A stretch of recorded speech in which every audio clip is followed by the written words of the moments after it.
많을 수밖에 없습니다. CO2를 발생하는 환원대에는 한 7,300톤 정도 사용을 하고 있습니다. 일찍부터 저탄소 기술 개발에 힘을 쏟아온 포스코. 철 생산 과정에서 발생하는 엄청난 양의 이산화탄소를 배기로 보내지 않고 모아서 저장하는 기술을 이미 시범 운영 중입니다. 수소를 이용해 아예 이산화탄소를 발생시키지 않는 생산 방법을 개발해 철강 산업의 주도권을 유지한다는 계획입니다. 이 기술을 누가 먼저 개발하느냐에 따라서 이 세계적인 철강사들의 경쟁 순위도 달라질 것으로 보입니다. 이 기술이 제대로 개발이 되면은 향후에는 어떤 제쳐서도 그 기술을 이용해야 되지 않을까 하는 관점에서 보면은 굉장히 파급 효과가 클 것으로 생각됩니다. 하지만 국가적인 차원의 탄소 관리는 아직 미흡합니다. 2015년부터 탄소 배출권 거래를 시작하기로 한 법안은 1년째 국회에 계류 중입니다. 하지만 탄소 감축은 국가 경쟁력 차원에서 더 이상 미룰 수 없는 과제입니다. 우리나라가 어느 나라보다도 빠르게 온실가스 배출, 탄소 배출이 증가하고 있는 나라거든요. 90년부터 15년 동안 2배가 늘은 나라입니다. 지금 전 세계 온실가스 배출량 중에 우리나라가 7위고요.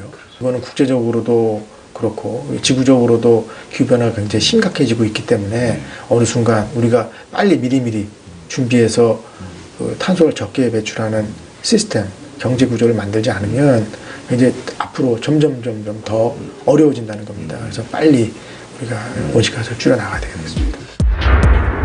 현재 탄소 배출량 규제 대상은 기업에 한정돼 있고 산업 분야에서 배출되는 이산화탄소의 양이 전체의 3분의 2 정도가 된다고 합니다. 하지만 기업이 만든 제품을 사용하는 소비자는 결국 개인이기 때문에 한 사람 한 사람의 생활 방식은 탄소 배출과 떼려야 뗄 수 없는 관계라고 할 수 있습니다. 이 탄소 발자국이란 어떤 제품이 만들어지기까지 생산, 가공, 운송 등 모든 단계에서 얼만큼의 탄소를 배출하는지를 따져보는 겁니다. 이 초콜릿과 같이 다이어트의 적으로 알려진 식품들을 드실 때 칼로리 계산하는 분들 많으실 텐데요. 100g짜리 초콜릿 한 통의 열량은 600kcal입니다. 하지만 이 초콜릿이 만들어지는 과정에서 발생하는 탄소에 대해서는 별로 생각해보지 않으셨을 겁니다.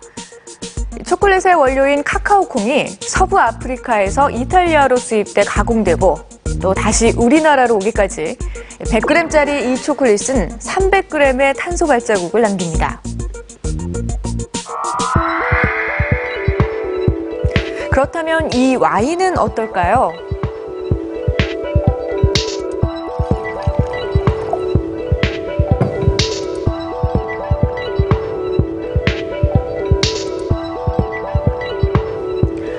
포도를 재배하고 와인으로 숙성시키는데 365g. 하지만 이 와인을 유리병에 담으면서 330g이 추가됩니다. 배를 타고 차로 이동해 제손에 들어왔을 때는 이미 1000g의 탄소 발자국을 남긴 후입니다.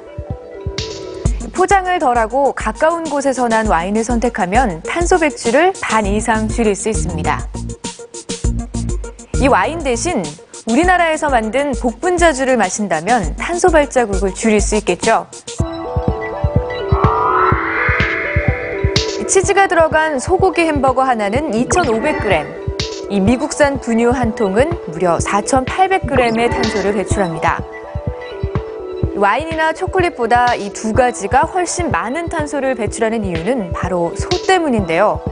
소는 되새김질을 하면서 이산화탄소보다 23배나 강력한 메탄가스를 내뿜기 때문에 소고기, 우유와 같이 소에서 나오는 음식들은 생산 단계에서부터 엄청난 탄소 발자국을 남길 수밖에 없습니다.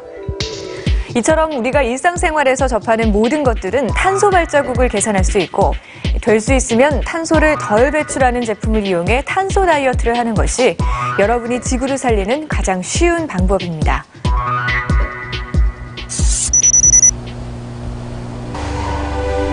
새벽 5시, 마을 사람들이 한 곳에 모였습니다. 광활한 우주가 단전으로 들어옵니다.